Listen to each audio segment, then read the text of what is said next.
suis Philippe Chavarenne et j'ai en charge les questions relatives au paysage et à la protection des milieux naturels chez Vinci Autoroute. Alors on va vous embarquer dans des décors naturels sur des chantiers nature que Vinci Autoroute a mis en place. Aujourd'hui, tout aménageur responsable doit avoir conscience des impacts de son activité sur le territoire dans lequel il intervient. C'est fondamental, c'est un devoir, c'est une contribution. C'est sa contribution à la protection de la biodiversité. Ce sont donc des images qui vont illustrer cette démarche ERC, comme on l'on dit dans le jargon, éviter, réduire, compenser.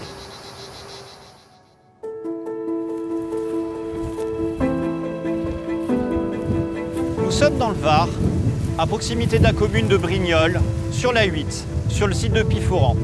Le site de Piforan, c'est une ancienne plateforme logistique qui a été créée avec la construction de l'autoroute A8 et qui a fait l'objet d'une renaturation par Vinci Autoroute en collaboration avec le Conservatoire d'espaces naturels de PACA. Sur ce site, ces actions ont été constituées par la réalisation de terrassements, la réalisation de plantations et la réalisation d'habitats et d'aménagements écologiques pour que les espèces protégées puissent reprendre ses droits.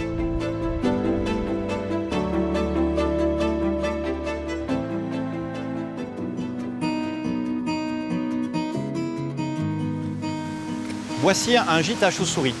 Ce gîte a été réalisé en réutilisant d'anciens blocs béton qui étaient stockés sur la plateforme et qui n'étaient plus utilisés pour l'exploitation autoroutière. Ce gîte, dont on voit ici l'entrée, permet aux chauves-souris d'hiverner l'hiver et d'avoir des petits au printemps.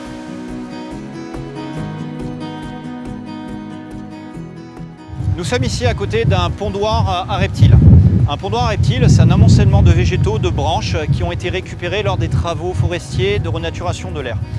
Cet amoncellement garde la chaleur et est donc un endroit privilégié pour que les reptiles viennent pondre leurs œufs dedans. On est ici à côté de l'une des 3 mares temporaires de l'aire de Piforan. Donc, les mares temporaires, ce sont des mares qui sont en aucune partie de l'année. En général l'hiver, début du printemps et qui ensuite à sec le reste de l'année. La mare temporaire, c'est un des aménagements écologiques les plus importants de l'aire parce qu'elle permet d'apporter de l'eau à des périodes où il n'y en a pas pour les petits animaux et les reptiles, et c'est un aménagement qui permet le développement des batraciens, des grenouilles, et pour ce site notamment l'apélodite ponctuée, donc, qui est une espèce protégée très importante et qui s'épanouit pleinement sur ce site de Piforan.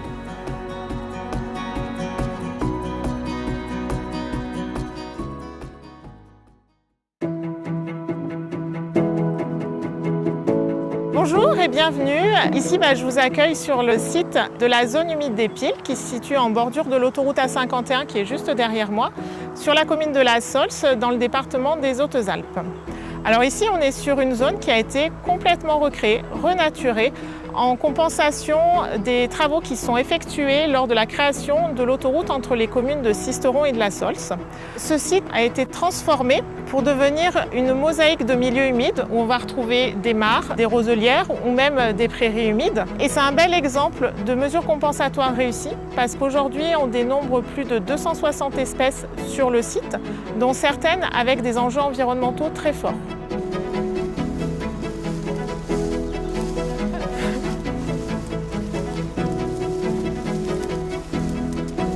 Alors nous voici sur une mare qui est une des plus grandes du site.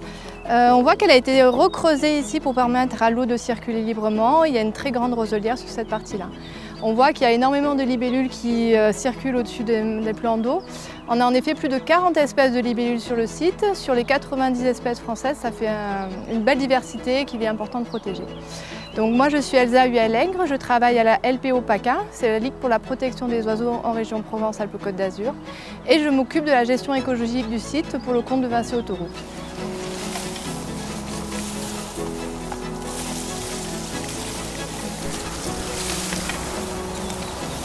Alors qu'est-ce que tu as attrapé dans ton filet ?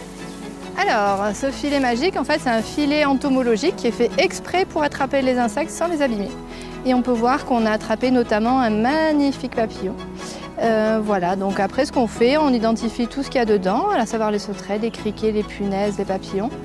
Et puis, donc là, c'est un azuré commun. Et après, tout simplement, on déplie le filet et le papillon s'envole. Voilà, et les autres espèces aussi.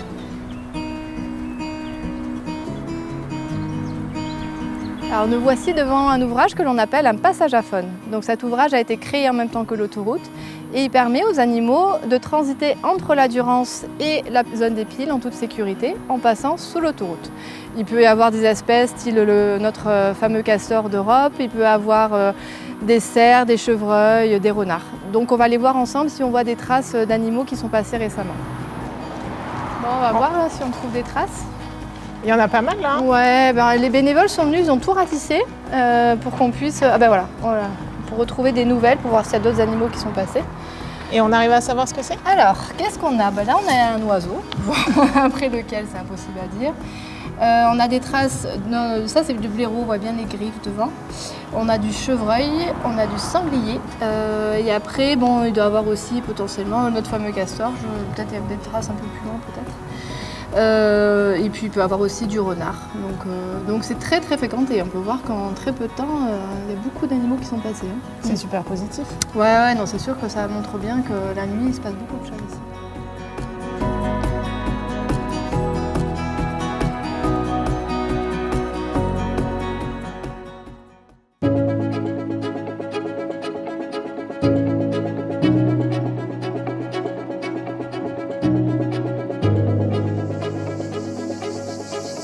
Nous sommes ici dans l'enceinte de la grotte de Cailleul, dans le périmètre protégé. C'est là où les chauves-souris habitent, les chauves-souris troglophiles, 14 espèces au total.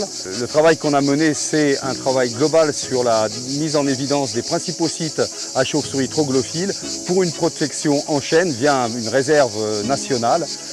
Et chaque site fait l'objet d'une mise en tranquillité. Bon, pour l'instant, il y en a eu 10 de fermés, il en reste 2 à fermer. Celle-ci a été fermée grâce au partenariat avec Vinci Autoroute qui a financé cette immense grille et qui permet aujourd'hui de laisser la tranquillité en hiver à certaines espèces et en été à d'autres.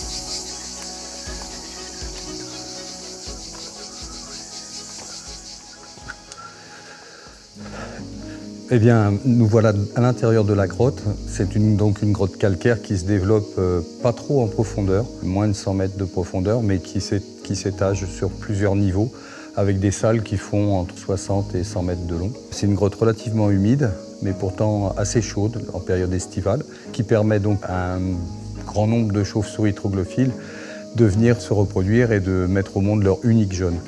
Donc là, je place un appareil qui est en fait un détecteur enregistreur d'ultrasons, les chauves-souris émettant des ultrasons. Ça permet d'enregistrer les fréquences qu'elles émettent quand elles viennent à l'intérieur de la grotte, qu'elles se déplacent. On saura qui est venu et quand.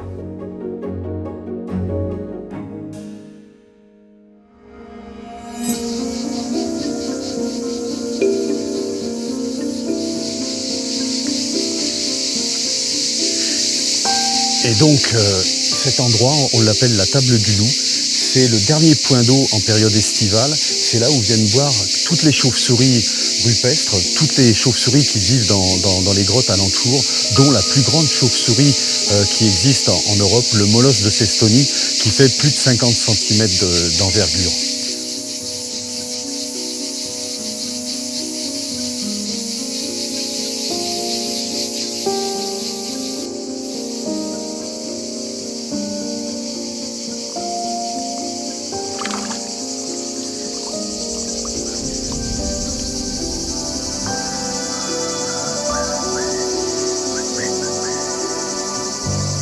Voilà, c'est donc une immature de quelques années, ouais, pas très vieille, de Coulov vipérine.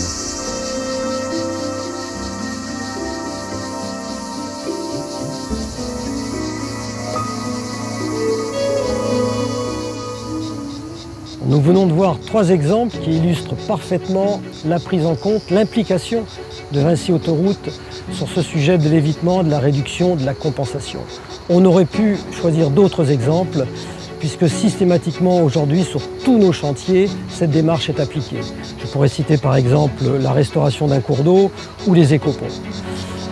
On voit également que l'on travaille avec des bureaux d'études spécialisés en écologie, mais également des associations. C'est important, ce partenariat nous permet de progresser dans la connaissance et de toujours mieux travailler. C'est fondamental pour répondre aux enjeux aujourd'hui de la protection du milieu naturel.